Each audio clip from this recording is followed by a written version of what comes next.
आदिपुर में उसी जगह पर हम हैं जहां पर इस ड्रोन का मलबा गिरा था। हम आपको सीधे अंदर ले चलते हैं, अंदर की तस्वीरें दिखाते हैं। यहाँ पर फिलहाल एफएसएल की टीम आई है। एसआरसी कैंपस है ये।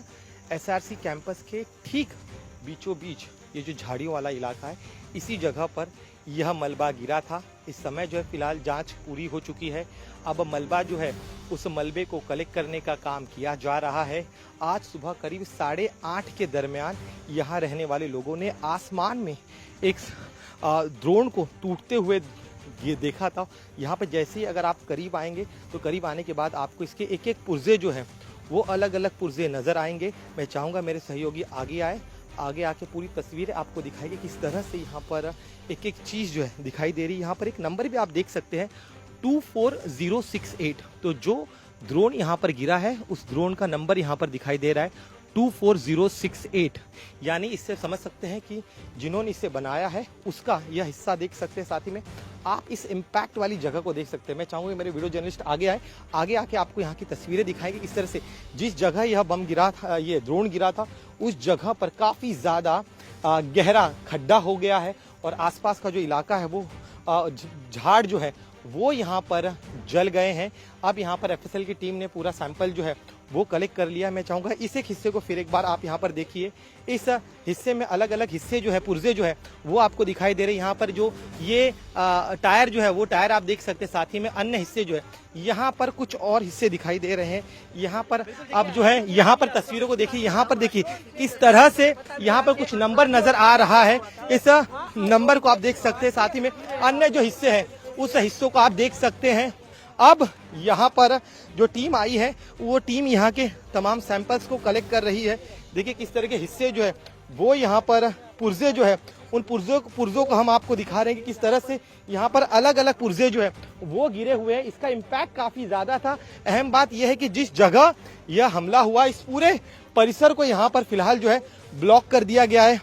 यहाँ पर इम्पैक्ट हुआ था जब ये ड्रोन गिरा, यहाँ पर यहाँ से यहाँ पर इम्पैक्ट हुआ तो यहाँ पर खड्डा आप देख रहे हैं।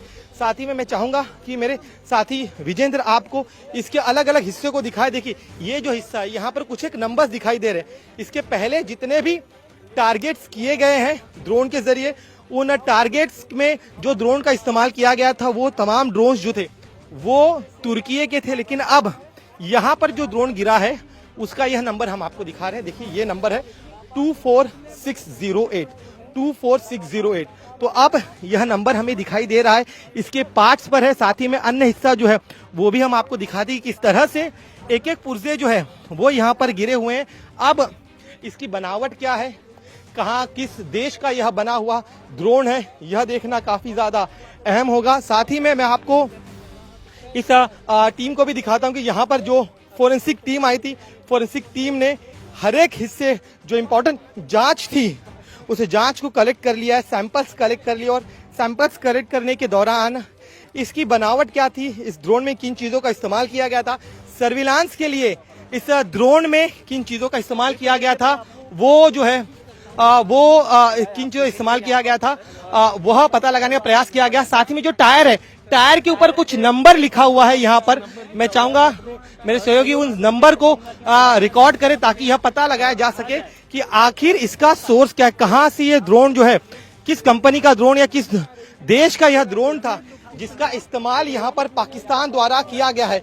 अहम बात यह है कि ये जिस जगह यह ड्रोन गिरा है यह जगह करीब 200 किलोमीटर दूर, पाकिस्तान बॉर्डर से करीब 200 किलोमीटर दूर यह जगह है। तो आप सोच सकते हैं कितनी लॉन्ग रेंज ड्रोन का इस्तेमाल यहाँ पर किया गया था, यहाँ पर इस इलाके को निशाना बनाने के लिए। तो एक अहम सबूत यहाँ पर कलेक्ट करती हुई टीमें हैं। यहाँ पर फोरेंसिक टीम ने तमाम सैंपल्स, जरूरी सैंपल्स को कलेक्ट कर लिया है और अब इन सैंपल्स को लेकर आर्मी की जो टीम है वो टीम यहाँ से निकल चुकी है। अब अन्य जगहों पर भी जहां जहां इस तरह से ड्रोन गिरे हैं उनके जो मलबे हैं उन मलबे के जरिए जो है सबूत इकट्ठा करने का प्रयास किया गया है। कुल मिलाकर पाकिस्तान को बेनकाब करने का लिए जितने जरूरी संभव सबूत चाहिए उन तमाम सबूतों को इकट्ठा यहाँ पर किया जा रहा है। तो जांच एजेंसियां अपना काम कर रही हैं, सेना अपना काम कर रही है। साथ ही में हर एक सबूत पाकिस्तान को बेनकाब करेगा कि कैसे पाकिस्तान ने अपने नापाक इरादों के जरिए रिहायशी इलाके को टारगेट करने का प्रयास किया गया, लेकिन अब उनकी तमाम नापाक साजिशों का खुलासा धीरे धीरे हो रहा है। अब इस एरिया को भी देखिए आप कि एक जिस जगह इसे जब न्यूट्रलाइज किया गया तो न्यूट्रलाइज करने के बाद जिस जगह यह इसका इम्पैक्ट हुआ है, ये एक रिहायशी इलाके के ठीक बीच में एसआरसी कैंपस है जो झाड़ियों से घिरा हुआ है, और इन झाड़ियों के ठीक बीचों बीच ये जो ड्रोन है वो गिरा। अगर किसी रिहायशी घर पर गिरता या रिहायशी इलाके में गिरता तब नुकसान हो सकता था, लेकिन इस जंग में, इस पूरे आपात स्थिति में, इस घटना के बाद लोग जो उनका कहना है कि भारतीय सेना ने जिस तरह से मुंहतोड़ तरीके से लगातार जवाब दे रही है और एक एक कर उनके तमाम ड्रोन्स को, मिसाइल्स को न्यूट्रलाइज कर रही है, उसी का ही यह असर है कि यह ड्रोन जो है उसे जिस तरह से मारा गया उसके बाद यह इस तरह से इस झुग्गियों वाले झाड़ियों से घिरे हुए इलाके में आकर गिरा, और अब जब यह गिर रहा तो इसका इम्पैक्ट जो है आसपास के पेड़ों पर भी हम देख सकते हैं। अब जांच के जरिए यह पता लगाया जाएगा कि आखिर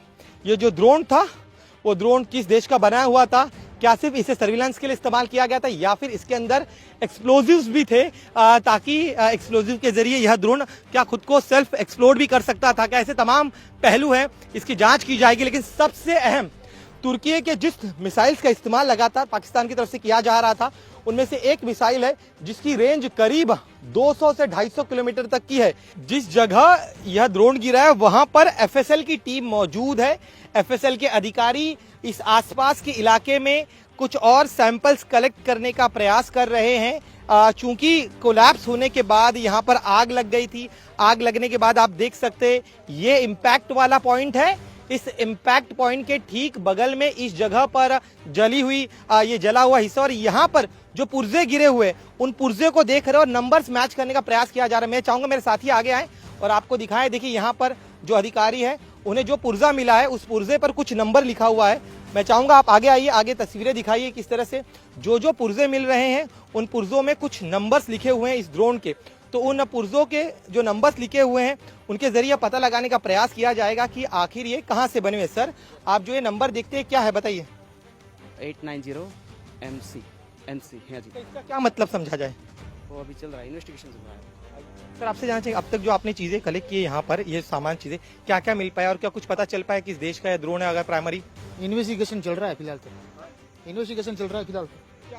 देखिए इनका कहना है जांच फिलहाल चल रही है, इसलिए ऐसे में देखिए दूसरे जो अधिकारी है वो भी यहाँ पर न सिर्फ इस इम्पैक्ट वाली जगह पर बल्कि आसपास का जो पूरा परिसर है यहाँ पर ये तमाम अधिकारी घूम घूम कर जो सैंपल्स है उन सैंपल्स को कलेक्ट कर रहे हैं, ताकि हर एक सबूत जो इस पूरे जांच में पाकिस्तान को एक्सपोज कर सकता है उन सबूतों को जुटाने का काम यहाँ पर एफएसएल के ये तमाम अधिकारी कर रहे हैं।